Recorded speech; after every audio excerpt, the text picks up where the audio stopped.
Al Montoya.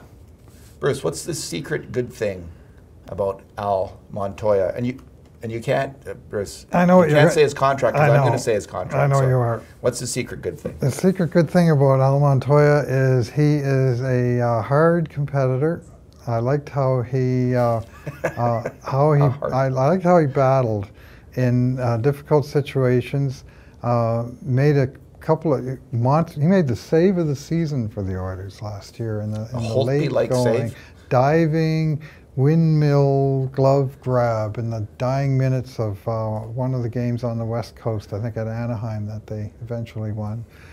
And he was a battler. I mean, what I really like about him is that he's an experienced, proven NHL goalie, which made him a backup of a better caliber than what they had before, and that now potentially he's a real, almost perfect number 3 goalie. But I'll turn that over to you. Yeah, you know, they didn't have a number 3 goalie last year, right? So they had Cam Talbot, Laurent Brossoit, who struggled, and when Laurent Brossoit couldn't get it done, and they had no one else they were willing to go with, no one else they trusted, and that was a big problem for the Oilers.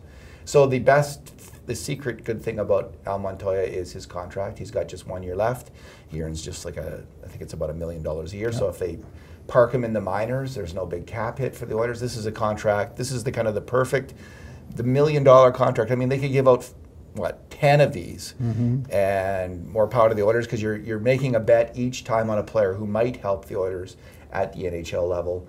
But if he doesn't, he doesn't kill the cap, because you can just park that money in the AHL with no impact on your NHL cap. So whereas if Koskinen doesn't make it, it costs them $1.5 million to bury him in the AHL. And, Mikko Koskinen.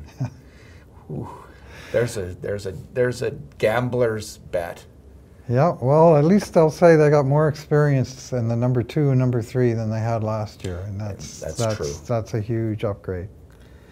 The downside of Montoya, well, other than he's he's never been very good. Sorry, Al. No, he was coming off a concussion, I believe, when he came over here, and then of course the amount of playing time that any Oilers backup got under Todd McClellan this last couple of years, it's pretty hard to get in much of a groove with Cam Talbot starting 7 games out of every 8 or whatever it is.